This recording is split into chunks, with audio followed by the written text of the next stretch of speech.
Happy Batman Day, everyone. Sir Owen Disney here. It is Wednesday, and we're going to talk a little TNA Impact from last week's debut at the newly coined Madhouse of Extreme version 2. That would be in the Grand Ballroom of the Manhattan Center in New York City. Every time I hear the words New York City, the only thing that comes to mind is that old Pace Picante commercial where the last thing I'll hear after that is get a rope. So yes, I thought that was kind of funny. So we're going to talk a little bit about Impact from last week, and this was the return of the six-sided ring. Now, a lot of the workers went on record basically saying that they did not want the six-sided ring coming back. Harder to work in. It's a lot harder to work in. Literally harder to work in. That's basically how they dealt with things. So, that being said, they decided that they were going to bring the six-sided ring back, and they would figure out that they were going to bring it back by a fan vote. And the fans would choose whether it would be 4 sides or 6 sides. And TNA would adhere to what the fans wanted, and the fans unanimously voted for 6 sides, so the six-sided ring made its return on this show. Now, let's talk about this show, shall we? Now, this was a monumental show for TNA. This actually was a big deal. The fact that TNA is going out of its comfort zone and going to New York. Obviously, it's a very big wrestling hotbed, and it has been throughout the years. Now, obviously, the first ever Monday Night Raw was held in the Manhattan Center back in 1993. So, obviously, this building has its credibility. Now, this wasn't the exact same building. Obviously, it was done in the Grand Ballroom, and that was done in the actual Manhattan Center. It's the same thing, but obviously it's a different level. It's like the second level of the building. I don't know how many levels of the building there are. Obviously, I've never been to the Manhattan Center, so I wouldn't know. So we started the show off with Kurt Angle in the balcony, mind you. And he was saying that this is the return of the six-sided ring. And all of a sudden, just like clockwork, just like as if there were magic going down, basically you saw the ring light up and with a spotlight on it, and the fans were chanting TNA, TNA, TNA, where 10 years ago they were chanting EC Dub, EC Dub. They did that too.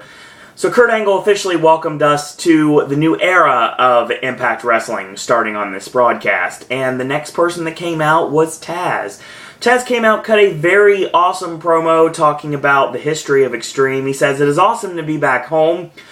Kurt here understands just how important and vital one word is. And that word is wrestling.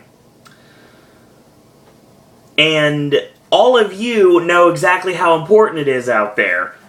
Of course, he doesn't say the name, but he referenced the fact that he was part of one of the greatest wrestling revolutions of all time. And he remembers turning the corner. The locker room filled with that same look that was ready to go, ready and raring to make history. In closing, he dropped an old ECW adage and said, "The mood is about to change." And then he says something to end the promo, which popped the crowd and made them play sing-along with Taz. "My name is Taz. Beat me if you can. Survive if I let you." And the crowd, of course, finished his words there, and that was pretty awesome. Here comes Bully Ray and Tommy Dreamer out to the ring, and Bully gets on the mic, and they're chanting TNA, and they're chanting for Bully Ray, and they're chanting for Dreamer. Bully says, "For that reason, this is the greatest city of wrestling on the entire planet. TNA in New York City will grab the wrestling world by the balls and then rip them off. I made you guys a promise. A simple guarantee. Dixie Carter will be going through a table. You want tables?" Fans are chanting, "We want tables." Like, are you really sure you want tables? Then tables you're gonna get. Dreamer gets on the mic and says, "I had a moment of reflection in 1997 when we got our first national exposure in this building. You fans have stuck by us, and for that I'm humbled, and I'm blessed. This feels like a new Madhouse of the Extreme." Obviously, the old Madhouse of the Extreme was the Elks Lodge in Queens that was converted to a church, actually, and it has not had wrestling in it for years, to the point that they actually had to create a new Elks Lodge, and that area does run wrestling shows. So, yeah, it was the first time that the Madhouse of Extreme was brought in. So maybe that's what we could call this, the new Madhouse of the Extreme for the Grand Ballroom in Manhattan. So, we pick it up from that, and the fans, of course, chanting EC-Dub, EC-Dub. And Dreamer continues to say, there are men and women prepared to go balls to the wall for you guys. Very familiar music hits, and here comes Ethan Carter III and Rhino. Ethan Carter III obviously getting really awesome heat here, and he says, you know what, there will be no balls to the wall for you. And there won't be any tables either. And once and for all, you will certainly not put my Aunt D through a table over my dead body. Famous last words, folks. Famous last words. Look what happened the last time someone said over my dead body to Bully Ray. Didn't end very well for the guy. Bully, you couldn't do it before, and you're not going to be able to do it in New York City. And he mocks him, obviously. Rhino says, don't boo this man. Respect him because he's a Carter. And he basically threatens the entire crowd, which I think at least 2/3 of the crowd would probably get severely whipped by Rhino, if not more. Maybe 3/4, who knows. New Yorkers are rather tough, so who knows. Rhino continues to say that after he pretty much threatens the entire crowd, say he's going to beat them up, including the two punks that are in the ring, obviously alluding to Dreamer and Bully Ray. Rhino sold out is the chant, obviously. You sold out, you sold out. And EC3 gets on the mic. It's like, yeah, Rhino did sell out. The E stands for extreme. The C stands for cash. And I pay Rhino very, very well. I see New York in this ring. And, of course, they chant, you can't wrestle. And EC3 turns it around and says, I'm very good. You can't wrestle. I'm very good. I thought that was really brilliant from him. Is this the big deal we're talking about here? This is not the Big Apple. This is the Big Crapple. Yes, junior high insults work sometimes. Dreamer says, you know what? This is irrelevant. It doesn't matter. You don't even know where you are right now. This isn't PG, kid. You know what I want to see? Less talk, more action. So Dreamer and Bully end up brawling with EC3 and Rhino, and they clear the ring. So we come back to commercial.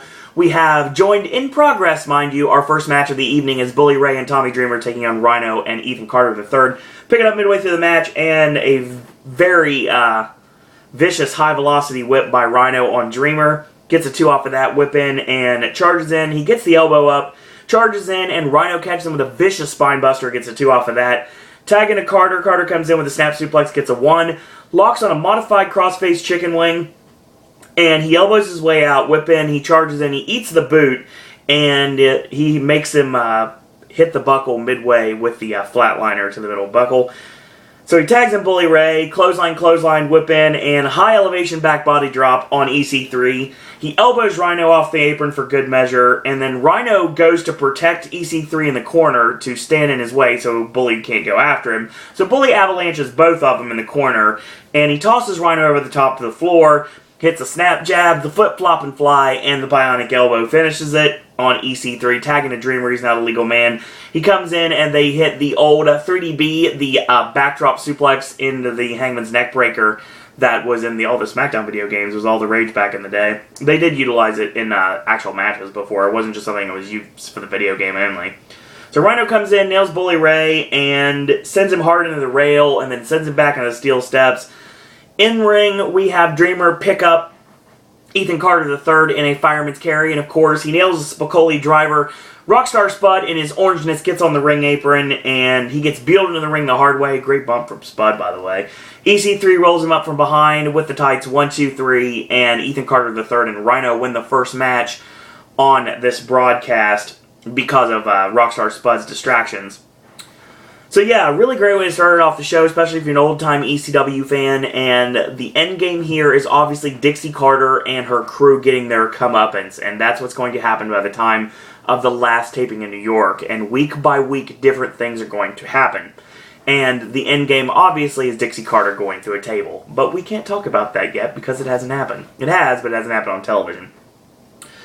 So, of course, we get the arrivals early in the day of MLK arriving to the building, and obviously, if you haven't watched a pop video before, hi, by the way, I'm Sir Owen Disney, and the reason I have a right to talk about wrestling is because I used to be in the wrestling business, and may very well soon be again. It just kind of depends. We'll see. Working on that right now.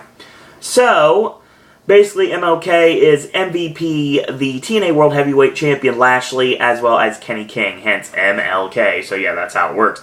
And of course, the arrival of Jeff Hardy as well. So obviously, they're setting up for their colossal main event with the TNA World Heavyweight Championship on the line. Jeff Hardy against Lashley. Jeff Hardy, of course, won a Battle Royal last week on Impact, the last show in Bethlehem, Pennsylvania, to get that title opportunity. So that was on a championship showcase.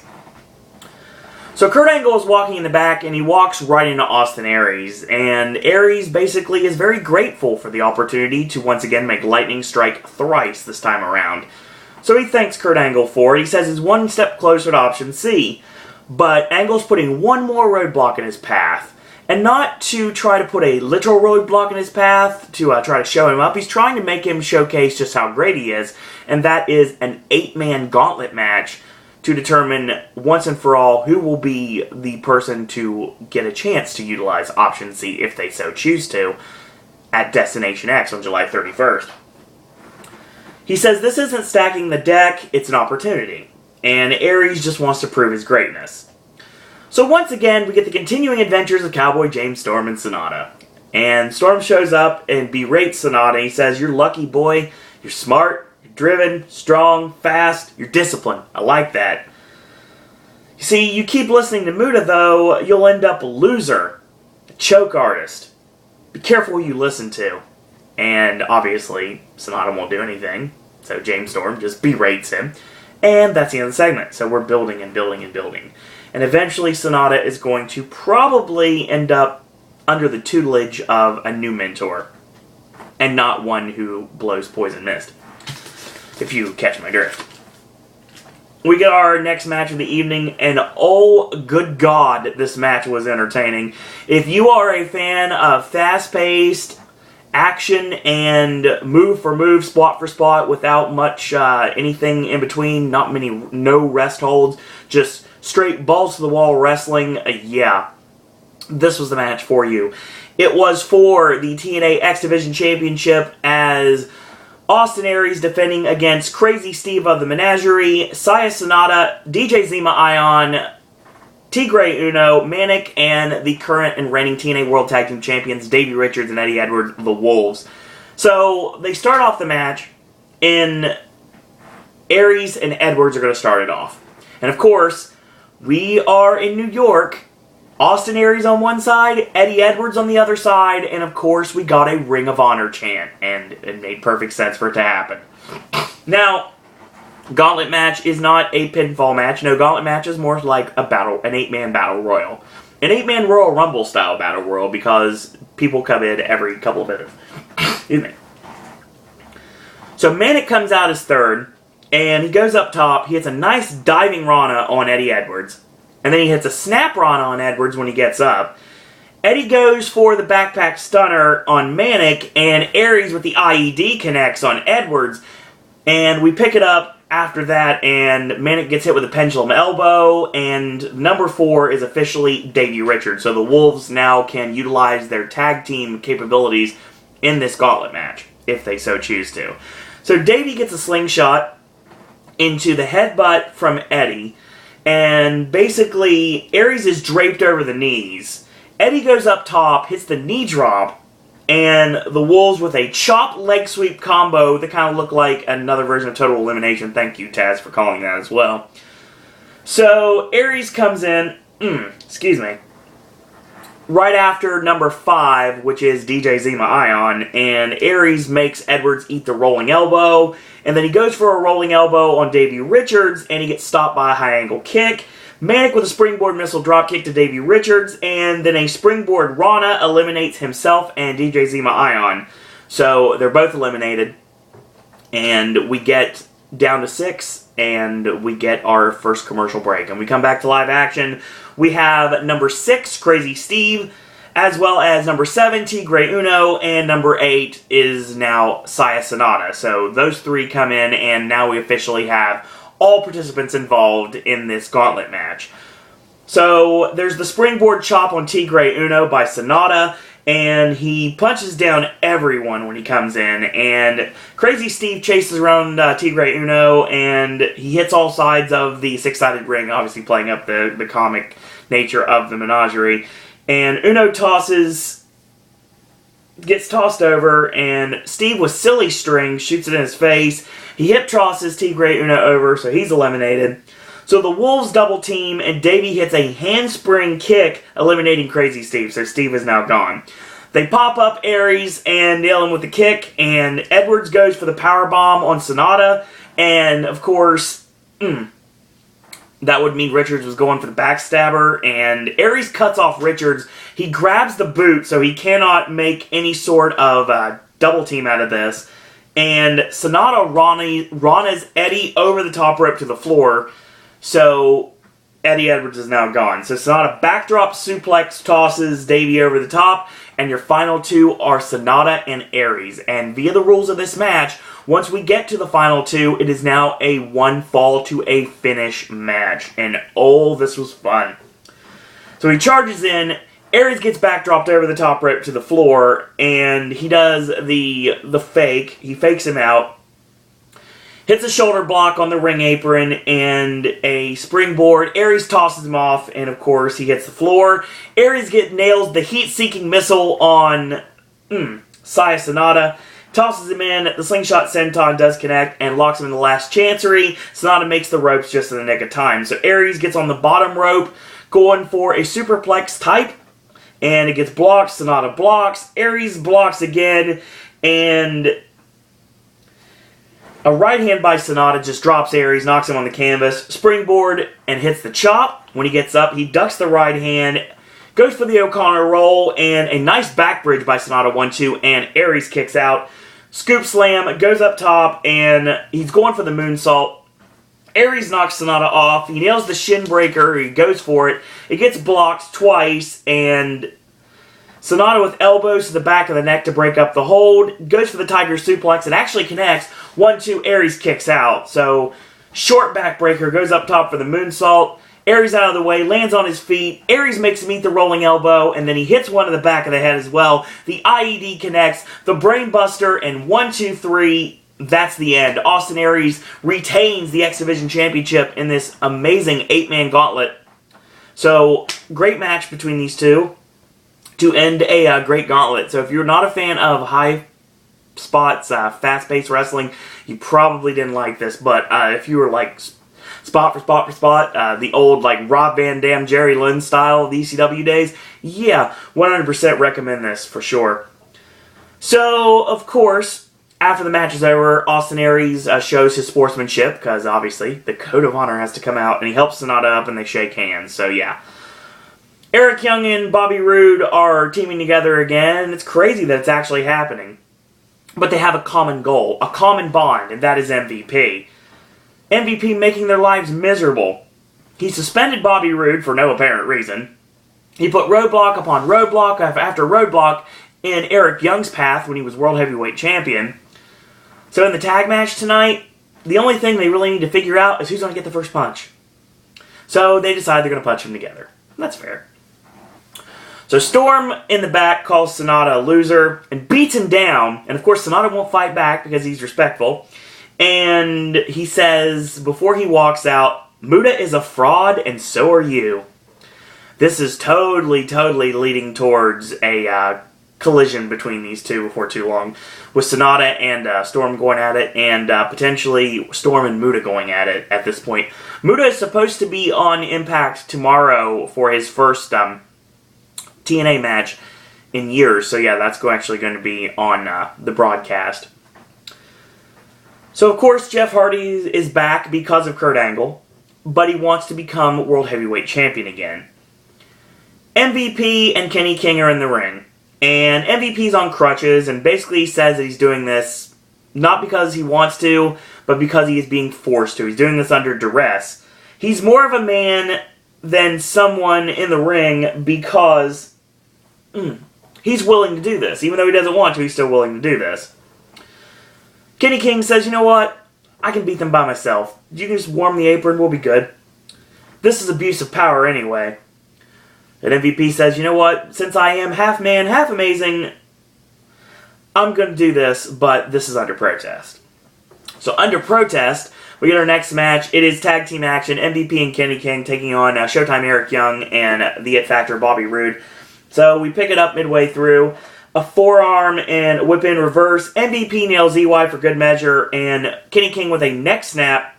Macho Man Randy Savage style. Like he grabs the head and he runs and leaps over the top rope. And of course the hot shot style effect.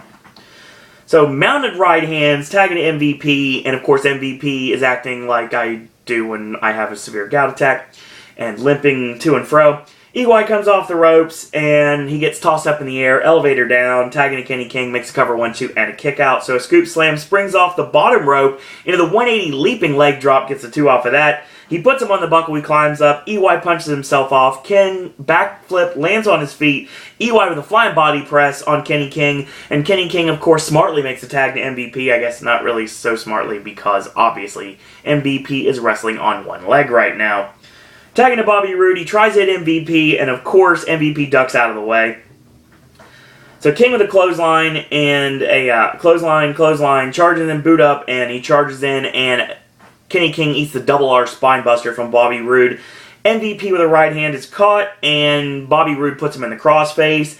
Kenny King makes a save, EY comes in, and they go to knock him to the floor. MVP grabs the crutch, and he jabs Bobby Roode in the midsection and then hits him in the back. EY makes the save. He grabs the crutch, and Kenny King grabs the other crutch, and they beat down EY and Bobby Roode in the center of the ring, and they stand victorious, even though they didn't win. Obviously, the winners of this match were Eric Young and Bobby Roode via disqualification. This didn't need to have a finish, because it made perfect sense that all of them just want to hurt each other, and that will continue when Bobby Roode faces off against MVP tomorrow on Impact in a Falls Count Anywhere match, which I'm really looking forward to. Hopefully MVP is not going to be as hurt this time around, so he can perform better. I do know legitimately he did have an injury. And him wrestling through an injury like that is remarkable, but still, it's one of those things that works pretty well. Obviously, you don't get sympathy on heels. There's always that. So, we get our next match. It is no disqualification, no countouts, and it is knockouts action as Madison Rayne facing off against Brittany. Crowd didn't really like this match, but it was okay for what it was. Madison gets nailed with a snap suplex midway through, and Brittany gets a 2 off of that. She mounts her, as I stop right there. And she rams her head first into the canvas repeated times. A side Russian leg sweep connects, gets a 2 off of that. Madison with a gut shot and a forearm, ducks the right hand. Brittany with a vicious clothesline sends her down, tosses Madison to the floor, and goes for the reverse DDT on the floor. It gets countered. Nice Northern Light suplex on the floor by Madison Rayne, and tosses her in, ducks her clothesline, and hits a shoulder block. And then a forearm, front drop kick, and a boot, and a vicious boot to the head on Brittany by Madison Rayne. Gets a 2 off of that. Backs her into the corner, and she's going for the razzle-dazzle, and of course it misses, and we get a blast from the past as Madison Rayne breaks out the old Roxy Laveau voodoo drop, the Barbie Crusher, if you will, and gets a 3 off of that. So, win for Madison Rayne in her feud with Brittany. I think this probably will continue, and I have a problem with it was. The crowd was kind of indifferent to it. But it worked okay for me. I've seen worse matches. I've seen worse Divas matches recently. So this is not the worst women's wrestling match I've seen personally this week. So yeah, without a doubt, it's not. So Dixie's in the back. Of course, she's flanked by Atlas Security because it's also another thing that happens now. And she says, the bully is nothing but bark. Dixie is nothing but bite. Simple, straight to the point. So Kurt Angle talks to Austin Aries one more time. And he says that Option C is simply about respect.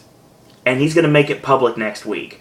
So tomorrow night on Impact, Austin Aries has a choice to make. And that is give up the X Division Championship and get a golden opportunity and try to make a lightning strike thrice. Or he gets to keep the X Division Championship and not get a world title shot. I wonder what he's going to pick. Main event time, TNA World Heavyweight Championship on the line. The Dominator himself, Lashley, taking on the charismatic Enigma, Jeff Hardy. does not have paint on. He's wearing the long body stocking like shirt like he used to wear in the Hardy Boys days. So yeah, this is definitely old school Jeff Hardy. Willow is nowhere to be found in this, and this match actually was pretty good. So we pick it up midway through, and Lashley's got Hardy across the middle rope, and he's nailing him with Vader-style cross faces, and he drops the knee into the lower back. He whips him in, charges in, and gets a vicious clothesline. He picks up Jeff Hardy in the torture rack, and Hardy punches his way out, catches him with a boot off the ropes, ducks the clothesline, leaping forearm by Hardy connects, inverted atomic drop, drops both heels into the midsection, and nails the front drop kick from the seated position. Whip in, reverses in, charges in, he eats the back elbow, and Hardy nails him with Whisper in the Wind to Lashley, charges in, and he picks him up, throws him up in the air, and drops him face first across the top turnbuckle, kind of a Snake Eyes type, and vicious forearm. Whip in, Hardy with a tip up, lands over the shoulder.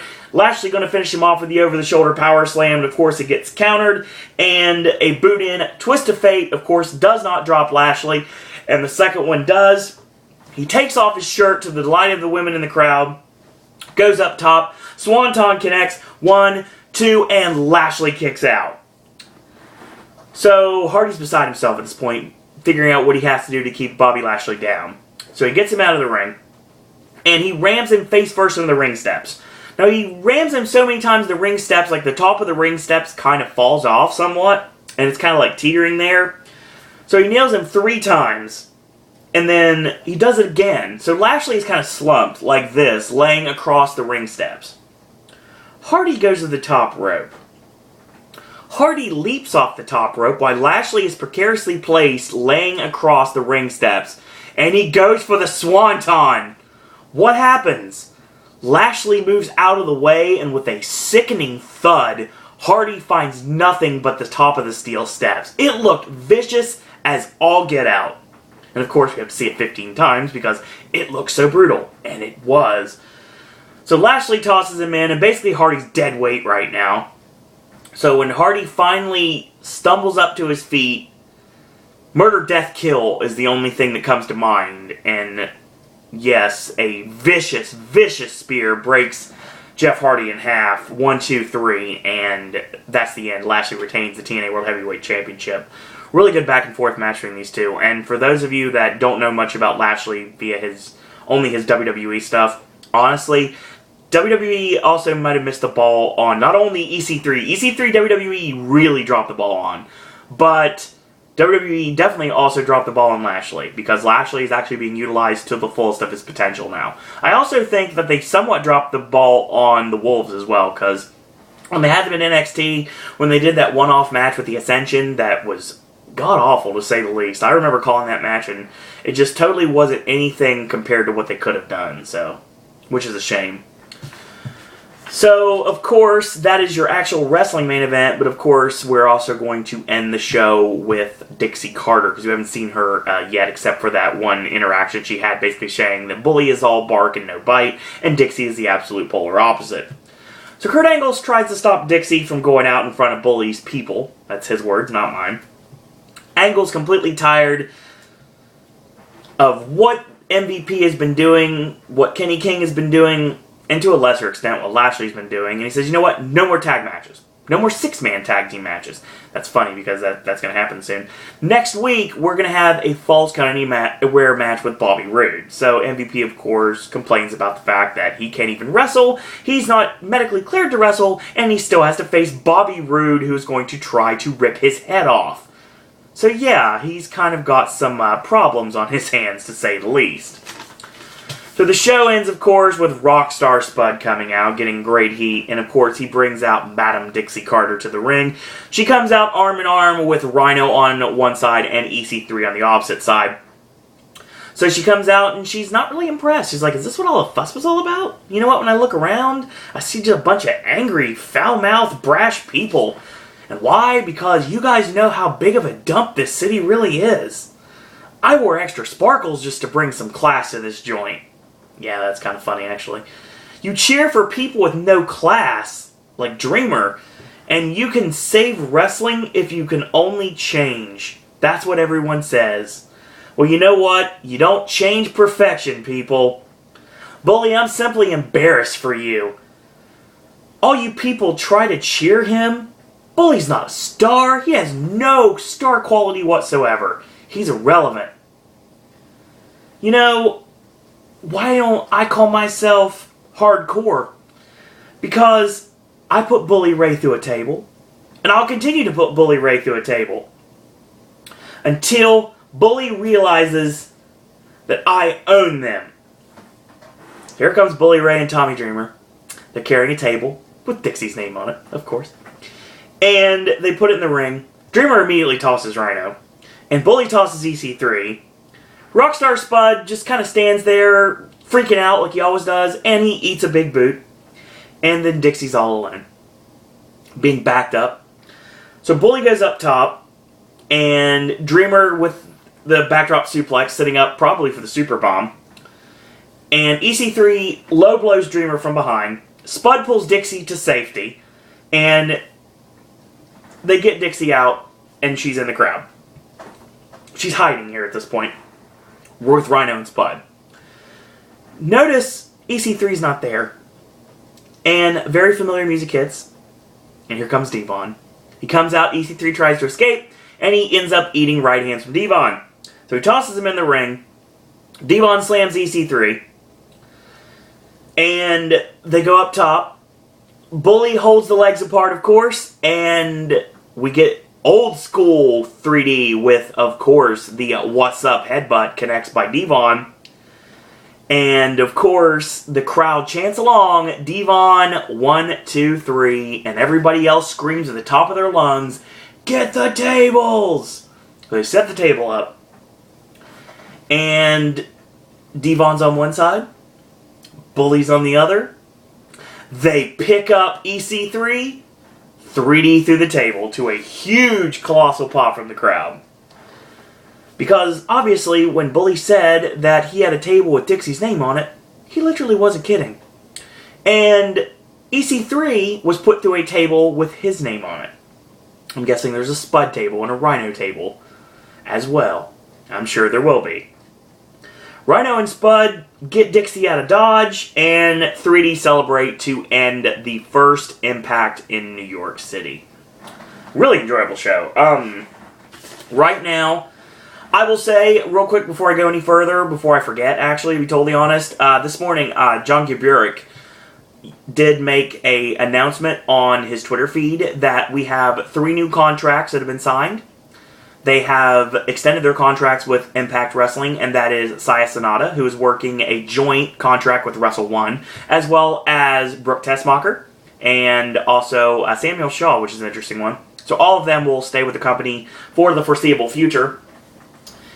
And what I'd recommend on this show, I can honestly say right now that the opening promo was awesome, really awesome. And if you're an old school ECW fan, I'm telling you right now, it's just like old times. It really is. If you're not an ECW fan, this may not be for you. But it was enjoyable. And just like ECW, it rolled right into the opening match. And the opening match was pretty good, actually. Like I said, WWE dropped the ball in not doing anything with EC3 when they had him, because he is going to be a star in the wrestling business for years to come, without a doubt. I would say, without a question, if you like fast-paced, like hard-hitting action, check out the 8-man gauntlet match. It was phenomenal, and once they got down to Sonata and Aries, it was great. I really enjoyed that match for what it was. Went almost 20 minutes with the entire segment. I really enjoyed it. EY and Bobby Roode against Kenny King and MVP was okay for what it was. Understandable that MVP is actually hurt, so he's not really able to do much. So, yeah, he had to stay warm the apron a bunch, but that's understandable considering the situation. It is a testament to him for actually still getting in the ring after all this. And Madison Rayne and Brittany did not captivate the crowd, but like I said, when you're seeing the garbage that WWE is throwing in their Divas division week after week, and I'm not talking about Paige, and I'm not talking about AJ, I'm talking about the other stuff, like the Eva Marie stuff, and yeah, with some of the stuff WWE throws out there for their Divas matches is abysmal. Even this wasn't great, but I'll tell you right now, it's better than some of the stuff WWE's put out in the Divas division lately, without a question. And Brittany's an awesome worker, so yeah, and I like Madison Rayne a lot. So yeah, the match was good, and it had good heat to it, too. Lashley and Hardy really good TV main event. Hardy just has a death wish. She really does. Missing the swanton, hitting the ring steps. Yeah, I've never seen that before. That was pretty awesome. Sickening thud when he hit, too. That was just a brilliant way to do it. And, of course, the ending promo. Say what you want about Dixie Carter, and a lot of people do, and a lot of people will continue to, and I can understand where you're coming from. But, by and large, heat is heat, and once she gets her comeuppance, and she's off television, everyone is going to rejoice. In storyline, obviously, and obviously in some people, just for reality. So yes, once she gets hers, and the end game is her getting hers finally, and her going through that table, yeah, this is going to be over, and then TNA can go into a new direction, and utilize the fact that we're going to have a babyface in charge of the company instead of a heel for a change, because heel authority figures are getting on my last nerve, and I'm really sick and tired of them, so I'm glad that Dixie Carter is going to be off television very soon. But yes, it was an interesting run while it lasted, and I like the stuff at the end. I'm not big on Dixie as a promo, but like I said, she's okay as a heat magnet there. So that was Impact for last week. Really enjoyable show. TNA is becoming must-watch television again. Say what you want about the company. They've put on some really good stuff lately. I'll say that Impact this week should be great as well. It is the return of Team 3D teaming up Bully Ray and Devon, once again forming a 6-man team with Tommy Dreamer, and they're facing off against Dixie's Minions, Ethan Carter III, Rockstar Spud, and Rhino, so that's going to be on the show. We're also going to be seeing that Falls Count Anywhere match I referred to, MVP and Bobby Roode, as well as 3 big things coming up. One of which is another battle between Gail Kim and Taryn Terrell, and I'm really looking forward to see how that's going to go, and I cannot wait to see them light up the arena yet again, because they put on one hell of a match at Slammiversary last year, so yes, I definitely want to see their rematch, because they just took it to the limit in ways that Knockouts matches haven't in such a long time. Not since the glory days of the company. Plus, you're also going to see Austin Aries finally make his decision to whether he is going to keep the X Division Championship or if he's going to give it up for a shot at Lashley at Destination X on July 31st, also in New York. You're also going to see something that we haven't seen in a long time, and that is an American wrestling match for the Great Muta. The Great Muta will actually be wrestling on this show, so that's going to be something to look forward to. And say what you want about Muta, but he still entertains the crowd, and it works pretty well, so that's going to work. And plus, Jeff Hardy is actually contracted to bring some backup to this Impact show, because we're going to be seeing the return of Matt Hardy. So yes, the Hardy Boys will be back together in Impact Wrestling, and I know for a fact what happens with them later on in the tapings. I know what happens at Destination X, but I can't really talk about that right now. We'll talk about it when it comes out on television. So that was Impact this week, and really enjoyable show from last week. If you're not watching TNA, then this might be the right time to start, because they got a great, very vocal crowd. They've got some storylines that actually work really well for a change. And they got some excellent wrestling, so yeah, they may only have 3 or 4 matches and a bunch of promos, but everything makes sense and everything is heading towards a point, which is something I can't say sometimes with other companies, so yeah. There's always that. Both WWE and TNA have their flaws, and I admit that, but yeah, TNA has actually become really enjoyable lately, so hopefully TNA will continue to be enjoyable. And wrestling fans, don't think I'm done with you guys for this week. Oh no, not whatsoever, because we'll talk Impact next Wednesday. A week from today, we're going to talk TNA Impact yet again, the show that is going to be airing tomorrow. That's going to be discussed next Wednesday. And wrestling fans in general, join me this weekend for, after the weekend, we're going to have a nice little double shot. Monday will be the recaps of NXT and SmackDown. And, of course, Tuesday will be your regular Monday Night Raw recap. If you're a regular Pop viewer, you would know that your schedule for this week, tomorrow, sounds to me like we're getting an announcement, as of Mike Aiello basically saying when he was asked if we're getting an announcement this week, he said soon, not tonight, but not necessarily tomorrow. So, yes, so it sounds like we're getting an announcement of somebody coming home, a captain coming home, if you will. on Thursday night. So once that breaks, I'll be right here to deliver that message. So yeah, that's coming up. And we've got other things coming down the pike as well. We're going to be, of course, watching Lucy tomorrow after I get off work, and we're going to be going to the theater on Friday to watch Hercules. So Hercules and Lucy will be recapped on AJ's movie reviews for Friday. Saturday, Ashley returns in the Gaming with Ash segment that took a week hiatus due to weather, and that's going to be returning this Saturday, this Sunday. Brand new verses. Your cryptic comment is Dumb Gym Rats. So yeah, that's going to be coming up. And like I said, as always, if you like these videos, and spread the word, tell your friends about them, and leave a comment, do subscribe. Help spread the word out about Pop. If you haven't yet, go to Facebook and click like on our Facebook fan page. It is Sir Owen Disney Pop on Facebook. If you want to send me a friend request on Facebook, go right ahead. It's Owen Disney. But like I said before, if you do like the videos and you are a fan of the channel, then please let me know you are, and don't just randomly add me to add me. Just add me and say, hey, Owen, I like your stuff, or I like AJ's reviews, or when's Will and Ben coming back, or anything you'd like to ask, then let me know that you're a fan, and like I said, give you a shout out. That'd be cool. Plus, also, if you'd like to follow me on Twitter, it's @SirOwenDisney. And last but certainly not least, you want to send your thoughts, comments, queries, and opinions. You want to talk wrestling with me? You want to talk WWE? You want to talk TNA with me? You want to talk about various other things, like you want to talk movies with me, or because obviously we're getting into our Oscar prediction videos start next month. I cannot believe it's so quick. It's so fast. 56 days, I'll be home again. So yes, it's insane how quickly this summer's gone by, and I'm very happy for that. But yes, also, furthermore, if you'd like to talk Disney with me, or Universal, or Halloween Horror Nights itself, obviously that's coming up. The reveal week should be coming up next month, actually.